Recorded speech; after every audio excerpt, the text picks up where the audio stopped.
One. Good evening and welcome to the Kim B. Davis Show. I'm your host, Kim B. Davis, and this evening we have another fantastic guest for you. We have Dr. Saudia Twine. She is our marriage therapist, our emotional coach, and specialist. And today she is going to talk to us about the importance of loving yourself. Good evening, Dr. Saudia. How are you? And Happy New Year to you. Happy New Year to you. I am so glad to be here. Thank you again for asking me to be on your show. I love to share and I love to just sit and just chat and also just be able to discuss things that are important, that are helpful to people. So thank you. Absolutely. So it is February. It's actually February 1st. That Sure. means Valentine's Day is right around the corner. Oh, and yeah. you know what that means, Dr. Saudia. Everybody is trying to figure out, okay, who am I going out with? What am I supposed to be getting? I know you send out messages about how do you make sure that your relationship, that you're communicating and connecting. But I want us to take a step back because Okay. a lot of times when we get into relationships, we focus on the other person and what the other person has or does not have.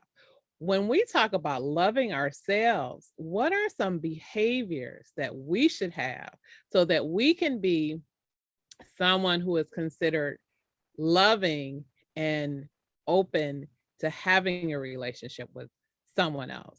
Case in point, I'll give you an example. Okay. Many times people will say, "Oh, I'm struggling, but if I just had a man, things would be so much better." Or somebody will say, "Oh, you man, you need you a wife. That would make things easier for you." And oftentimes it could be true, but Mhm. sometimes we need to look at what's going on with us. And I know I gave you some generals, but these are things that people will say, not really thinking about what it actually means. So talk to us first about behaviors that we should be exhibiting as individuals that make us open and receptive to love in terms of loving ourselves. Okay. So I want to say that when it comes to things that we need to do as far as exhibiting in and externalizing behavior, Mhm. in my personal as well as professional opinion, the only way I can externalize healthy is if it is first internalized. So Mhm. that means that I am looking at my mental state, my emotional state, my spiritual state. And when I'm looking at that and having a really great introspective look at myself, then I make the necessary steps that allow me to exhibit that on the outside. So in order to be in a better position to receive a relationship, I have to be emotionally as well as mentally healthy, meaning when we look at mentally healthy, I know people are probably like, oh, okay, well, we're talking about sane people, right? True. But if I am in a great mental space, then that means that I'm not overwhelmed. I'm not burned out. I'm actually able to feel comfortable speaking and sharing my thoughts and views about things and actually having no self-doubt because I am fully aware of who I am as an individual. And when I know who I am, then I can get amongst others or be in a relationship and be able to communicate that in a way that says, you either like me or you don't. I'm okay with either way, but this is who I am. Can you accept that? When I'm emotionally healthy, then that means I'm comfortable being able to first be aware of my emotions, identify them, and then also be able to express them and do so in a healthy manner. And if I can't express them in a healthy manner, more than likely I either don't have practice with that or I am bringing baggage from a prior relationship that has not allowed me the time that I need to heal, and I need to investigate that further. And then, of course, if we're looking at a spiritual nature, that's just me personally. I think that it is the core of who we are. Our spirit shapes our mind, will, and emotions, and all of that together, as with what I just said, that allows us to be able to present a complete view of ourselves. You know, we hear the phrase, well, I remember this from the movie Jerry Maguire, you complete me. And it's like, no, that shouldn't have been such an award-winning statement or moment in the movie. It's like I should come completed and then we add to one another. So in Mhm. essence, all that to say, those three elements I believe are important that one person needs to develop within themselves so then they can make the necessary moves going forward in a relationship with someone else. Excellent. I could end the podcast right there because you just answered it and gave us all those nuggets. But but I want to go back to some things that you said. You talked about unhealed baggage. You talked about healthy mental states. And I don't think that we talk enough about that because I do think that people generalize it and turn it into, well, we're talking about sane people. Well, what is a sane person? How do we define that? Because we have things that happen in society. And then we go back and say, well, obviously they were crazy. And you go, okay, well, up until the day this person hauled off and shot a bunch of people in their office or shot a bunch of people at school, not trying to trivialize it. But when you commit mass murder like that, there usually are some signs of unhealthy behavior. And oftentimes, when we get into relationships, and you as a marriage therapist would be the best person to talk about this because I'm sure when you see couples, and Michelle Obama talks about this in her book. She said, when her and President Barack Obama went to therapy, she told her therapist, okay, you need to fix him. And the therapist said, well, no, let's talk about you. And she was like, well, what are we talking about me for? Because I got it together. It's him who can't show up to dinner on time and he can't do this and he can't do that. And the therapist was telling her, you got to look at your expectations. What are the things that how are you trying to compromise with him? Talk a little bit, Dr. Saudia, especially right now, because we are still in the pandemic. It is 2022 and we are I think we're at 24 months, I thought is what someone said. So technically it's year 2 going into year 3. And divorces have skyrocketed. People are complaining about issues with relationships and trying to figure out, why am I with this person? Initially when they got together, everything was great. And then COVID hit and everyone is pushed together and people are going, oh, this is not what I thought. And they're seeing behaviors that they weren't familiar with or weren't paying attention to. And oftentimes I'll say, you didn't pay attention to it. It was always there. You just didn't pay attention to it. When you see things like that, and I know I'm giving you general.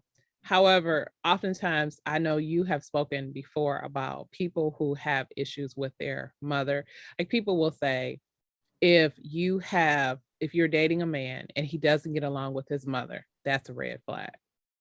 If you're dating a woman and she doesn't get along with her father, that's a red flag. Can you talk about how issues such as that, if they are red flags or are not, or is that too big of a question? Okay, so let me make certain I understand everything that you just said. Okay.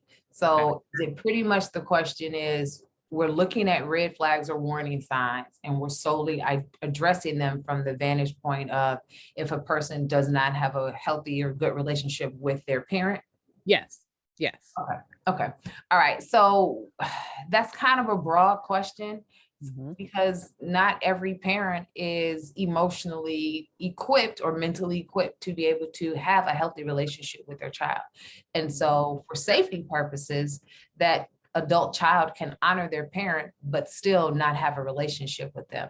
So I wouldn't use that as my barometer, only because if I don't know the history, then I'm cutting off someone believing that they don't have a relationship. And so that's a bad sign for me, but not knowing that maybe there are some things that have happened in the past that have not been acknowledged or healed. And therefore the best thing to do was to walk in love, but yet walk with distance. So with that, we're going to put that on pause and put that to the side and kind of look at probably what the majority of people would identify with this particular question. If we're looking at a red flag and a warning sign when it comes to unhealthy relationships with our parents, when we distance ourselves, we in psychotherapy, this is emotionally distancing, where we call it an emotional cutoff. Therefore, you're unhealthy for me. So it is better for me to be away from you than to be in your presence. And it is the equivalent of totally just ghosting someone in essence, right?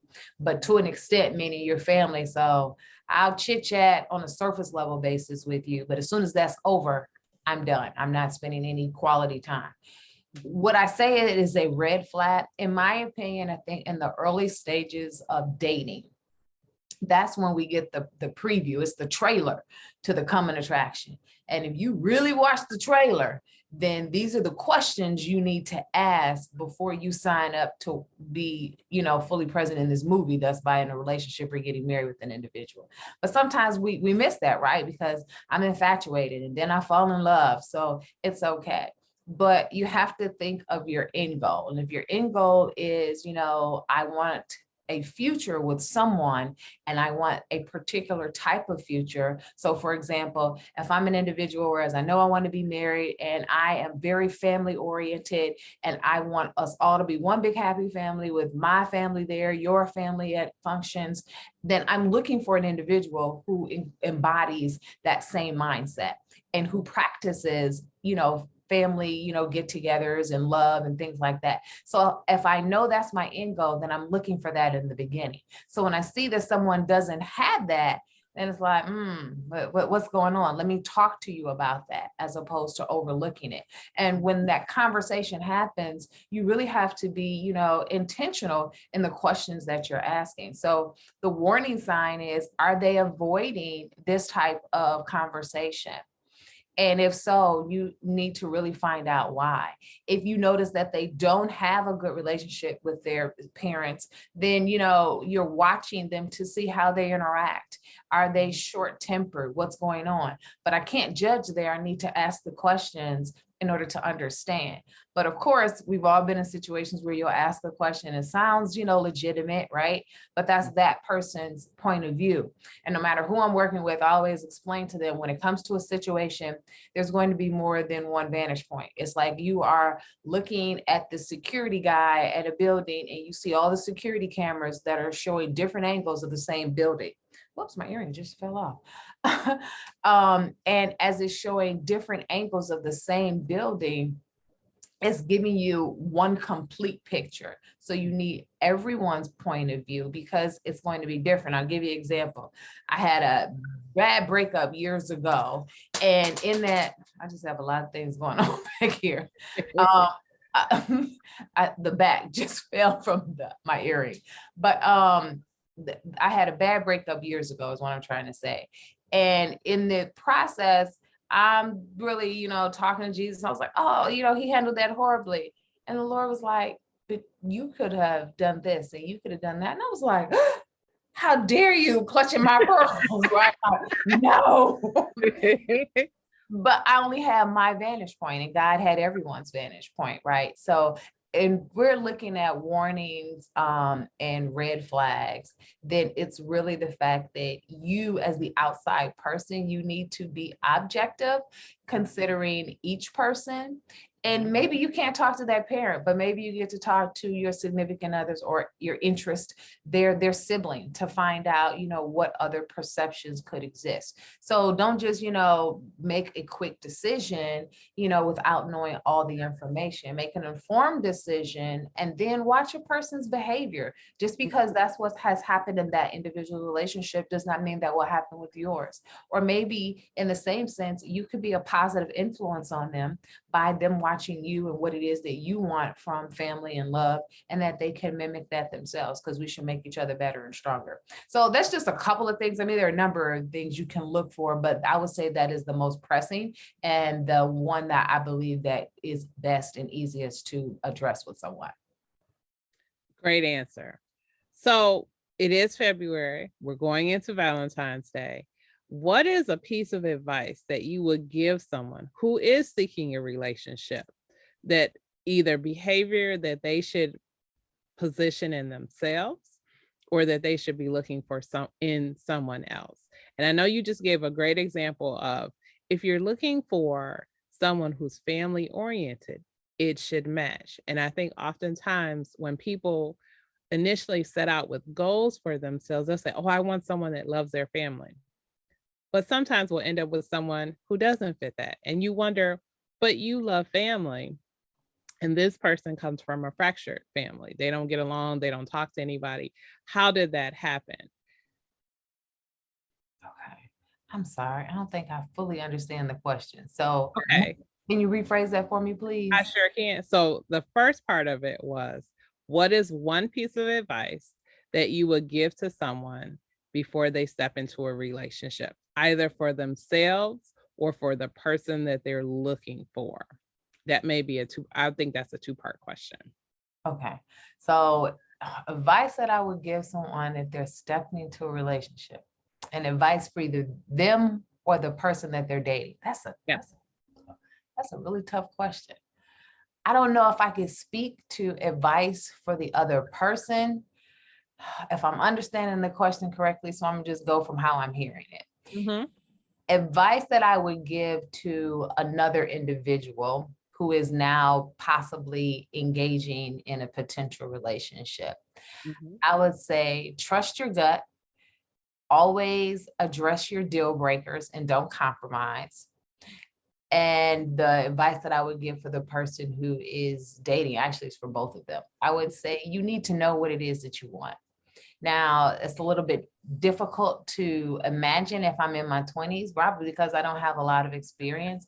But most people, when they're dating and they're trying to figure out, well, why do I keep attracting the same type of person that they dislike? They haven't really had a chance to assess what it is that they want in a partner in a relationship. So I'll give you an example. We use this picture that's behind me. There's a frame and then there's a picture inside.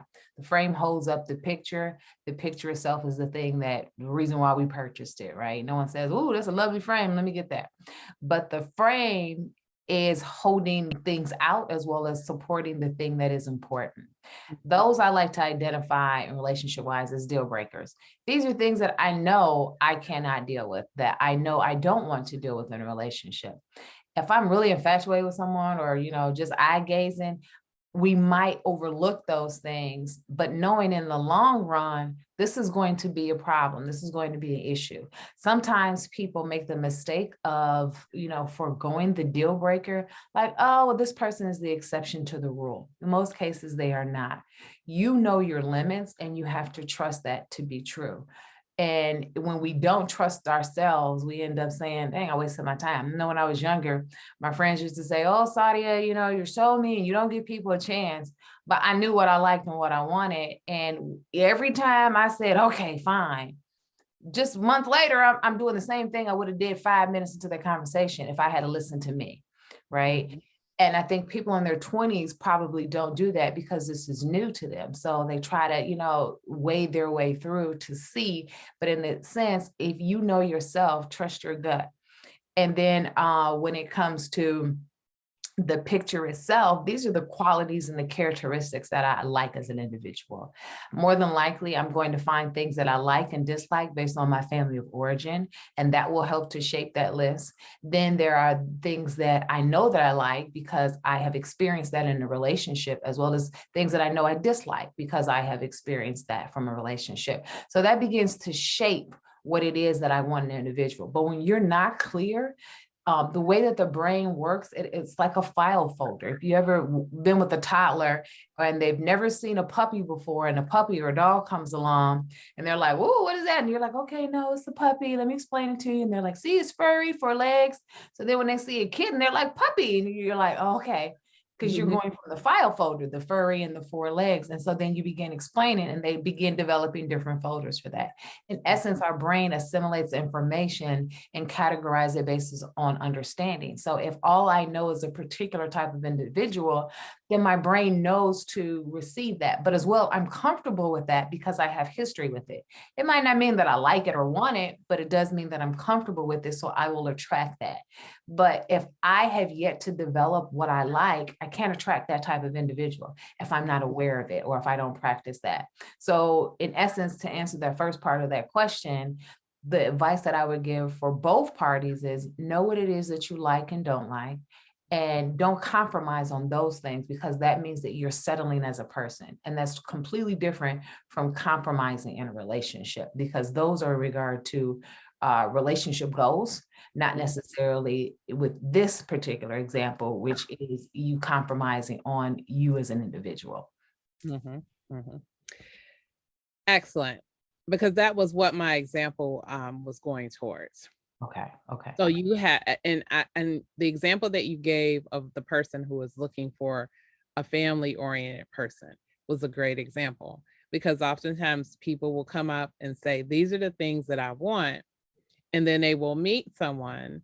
And then when problems happen or things arise, and you look at it, you go, but you didn't pick any of the things off of your list. You Mhm. compromise, you settle. And as you said, oftentimes it's not the exception to the rule. And I've heard that from people. Well, he was the exception. I thought that he was, and I said that was the thing. You thought instead of paying attention to what you saw.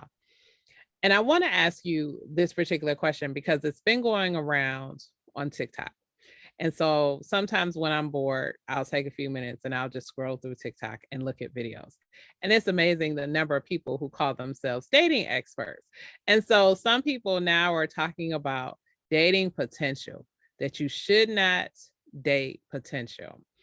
And I'll give you the example. So there was this guy who said potential is if he is a third year law student clerking for some judge and you can see his career track, he has potential. Potential is not, well, he has the capability, but he's not doing it. And this guy was saying essentially a lot of women, you are out here gambling with love instead of dating actual potential. Can you talk a little bit about that? Is that something that rings true, Dr. Sadia, or is that just some made up stuff? I think it's a mixture of things based on that person's values, morals, and beliefs. So, from a personal standpoint, as well as the partial professional standpoint, I don't like the idea of someone dating on potential because, in essence, to me, what that's saying is I'm banking on our future being great based off of what you are going to do or not do professionally. Mhm. Why am I putting everything into this individual based on what they do? That makes no sense to me whatsoever. And then if we look at this example, if I'm dating on potential, let's just use the lawyer example. Mhm. And this person decides at the last minute, I don't want to do this anymore. Mhm. Or if they're not passing their bar, Mhm. well, then what? They Mhm. they had potential. It was there. They made it through 3 years of law school, but not able to really seal the deal. But that's because I dated on potential. Why am I not dating based on that person's character and mutual compatibility and feelings? Why is that not in the picture? So in essence, I think it's just, in my personal and professional opinion, I think it's just ignorant to date off of potential. Because if that person chooses to change their mind, which they have every right to do, then where does that leave me? Because I'm going to be upset thinking I was believing a lie, but no, that person has complete autonomy of themselves to do what it is that they want to do. And I could be okay with that. Maybe a person has a revelation. Oh, I don't want to be a lawyer. I believe that, through the pandemic, everybody need to get rid of their garbage. I'm going to be a garbage man. But if I was baiting off of potential, I might be upset with that and not see their value and worth. And in the same sense, when we are recognizing that we need to follow our calling, what if I thought it was one thing, but then I find out that it's something else? If I was dating on potential, I'm going to be upset with that person. So I don't like that in the sense because it doesn't allow you to really see the individual. If you're looking at the individual, then I should really be seeing them as who they are, not for what they do. I remember years ago, I used to be basically working in sports areas. I worked at a couple of sports organizations and um, in school as well as professional organizations. Make a long story short, yes, when I was clubbing, I was in a club one time, and I wasn't a big football fan. And so I was dancing with this guy, and make a long story short, he was like, I'm so and so, I play for the Detroit Lions. And I was like, that's nice. I'm so and so, and I go to the University of Michigan. And he was just like, I forgot what position he played. So he went on telling me about that. And I was like, look here, I'm not here for that. I'm here for a dance. That's all. and I'm going to sit back with my friends. I don't care nothing about what you do. And he just looked at me like really odd, like this normally works with people. I don't understand why this is working. And because that was the look he had, I was just like, you're killing the vibe. Okay. I'm not here to snag a professional guy. Go kick it with somebody else because that's not working for me. I'm not interested in what you do. I'm interested in who you are. And everybody that's following that other thing, that's why you're here talking to me, because it didn't work out. And so I walked away. I was a little bit rude when I was younger. So all that to say, when we're not looking at the person, then it's a problem if they don't fulfill that. It's a problem. You know, if I had dated him, what would have happened if he had broke his leg or something? He's not playing anymore. Darn, he's not playing professional football. What are we going to do? But I did potential. So in essence, I don't think that's a good thing. So and going back to what you're saying, because I know I'm being long-winded about this, as far as TikTok and them explaining, potential, it's not really the safest bet. I would suggest headed in a different direction. Therefore, that person knows you are there for them, not for what they can do or provide for you. Excellent. And I love that. And I'm going to say this to you, Dr. Saudia. Even if you had married him and he had an injury, his whole, I believe, from based on what you told me, his whole motivation would have always been, don't you know who I am? And that only gets you so far in life. And so if you think it gets you the pretty woman who's accomplished or going to school, whatever it is, the trophy, and we see this with sports people all the time. Oh, yeah. They'll get a really pretty woman and, she's decoration. And this isn't taking away anything, but oftentimes people will say, well, don't you know who that is? I'm like, that's just his wife. She, not saying that she doesn't have a purpose, but she didn't follow her calling. Her calling was to follow whatever her husband's calling was. And that's not a bad thing. If that's what you choose to do, that's what you choose to do. But I do agree with what you said. This comes back to trusting your gut, knowing who you are, and not compromising, and understanding what your deal breakers are. Because the analogy about the picture frame, that's a great one, because when we think of marriage and we think of healthy, strong relationships, what are the things that hold that together? Because oftentimes when something happens and things fall apart, we're like, oh, can it be put back together? Sometimes it can, and sometimes it can't. That's right. And so it's important to understand that. So our last question, what are some things that people get wrong when they talk about loving themselves? I think a lot of people get it wrong when, how can I say this? Let me go in a different direction. Okay. When we love ourselves, there are certain elements that come along with that. So I should have self-respect, meaning there are things I will and will not permit. That's for me. It might be different for someone else, but that should be my identification of that. And it should be a healthy identification. There should be some type of self-esteem that has been established, a self-image that has been established. I'm not talking about your image on social media, but who you are as an individual and how you value yourself, what you see about yourself. So self-value and self-worth is important. When I can incorporate those elements of my personal identification, then it shapes how I not only see myself, but how others are going to see me. So I like to do examples. So I'm gonna give you another example.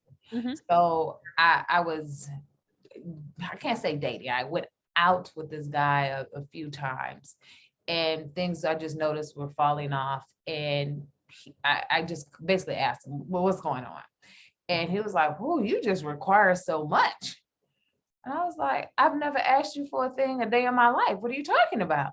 And he was like, no, it's just this vibe that you give off. And I was like, can you help me understand what it is you're talking about? But when he started communicating, it was how I show up, how I presented myself. And I don't mean as in, aesthetics and, what I have on, but as in how I view myself. And at the end of the day, I had to let him go because obviously that was too much pressure for him, but it's because of my own character, my own self-esteem, and how I valued and respected myself that wasn't in agreement with him. So when we're looking at this point, it's a matter of knowing who you are. And if you don't, it's just take time to figure that out. And Mhm. right now, we're really big on self-care. I'm not against self-care. I mean, but if I had to be completely honest, who I would identify who needs self-care, college students and parents. I would say Amen. those, I would say those are at the top of the list. And I'm not saying others can't have self-care. You definitely need balance, but I don't like that term and how it's being applied, because now it's kind of looked at like, oh, if you don't get that mani-pedi, you're not taking. Yeah, no, it's not about that. Mhm. The whole point is caring for yourself.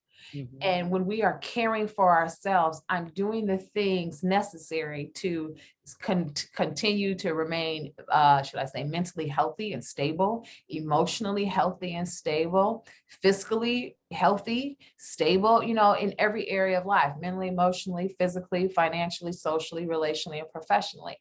I'm doing all of those things in order to maintain myself, thus caring for self.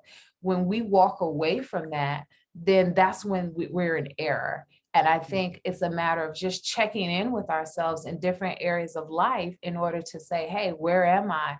Where can I have, or should I have room for growth and improvement? I think every year of our lives, for me, I like to do it on my birthday. That's like my annual check, at the end of every fiscal year, right? Roman calendar year in December, I always like to look and say, okay, what areas can I improve in next year? That's just overall in life.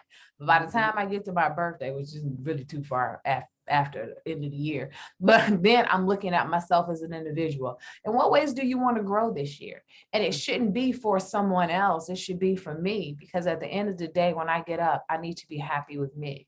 And many people, in my opinion, are walking around not really happy with themselves or not fully knowing themselves. And as a result, they get hurt because they are putting themselves in relationships that they possibly should not be in, because they don't have that sense of self. But it's also because I didn't take that time to myself to care for me, to get to know me, to understand me, to know my likes and dislikes. There's nothing wrong with knowing who you are and not wasting time about that. I can go on and on about this. So basically, my point is to say, just taking the time to care for yourself, but that means bettering yourself for you, not for someone else. Mhm. That is a perfect ending, because and the reason that I brought that up is because self-care is a big thing. And I talk about self-care, but I tell people it's not just about spa days. It's not just about mani-pedis. It's about how you show up for yourself, how you view yourself. And I think that is vitally important. Thank you, Dr. Saudia, for coming on the Kim B. Davis Show. Tell us how we can find you. Tell us about your podcast. Did you have a group or a class that you were doing? So I have a few things. So in order to actually call it, so there's this group I have that's No Dessert Before Dinner, and we do a weekly chat, 7:30 p.m. Eastern Standard Time on Clubhouse, and I'll just present a different relationship topic for that particular week, and we just, as people, we just discuss it. I help to share, I close out with tips to really help in that area while we're talking about it, but leaving them with something to move forward with in that area in a positive direction. So I do that, but I also send out a weekly test to really encourage people, to uplift them, to give them some type of sense or semblance of sisterly love and support, while also, I call it the selfie series, because it's about self-esteem, self-care, self-respect, self-esteem, and self-worth. And so I just kind of pour and deposit what I believe the Lord just laid on my heart to share for that week, whether it's in a video, through the text, or whether it's just in, a message within that text. So I send that out to everyone. If anyone wants that information, they can just text 1-877-7-LOVE-07. So that's 1-877-7-LOVE-07. And then just text the word, no spaces, but the word is no dessert. And if you text no dessert to that number, then you automatically will be opted in to get a text from me every week. My podcast is Eros Meets Agape. And then, of course, you can follow me on all social media circles at Eros Meets Agape. Excellent. Thank you, Dr. Saudia, for coming on and talking to us about the importance of loving ourselves. We look to hear from you in the future on another exciting topic on relationships. Thank you again for joining our show. Awesome. Thank you for having me. I enjoyed myself as always. Thank you. Thank you guys for tuning in to the Kim B. Davis Show. You know, you can find me on Facebook, Twitter, Instagram, Snapchat, TikTok, LinkedIn, everywhere on social media. And it's Kimberly Bachelor Davis, and Bachelor is spelled BATCHELOR. You can see this show at youtube.com/Kimberly Bachelor Davis. You can hear this show on Apple, Spotify, Stitcher, and Google. And you can learn more about me as an author at kimbdavis.com. Thank you again for tuning in. We'll see you on the next episode. And as always, remember, be magnificent.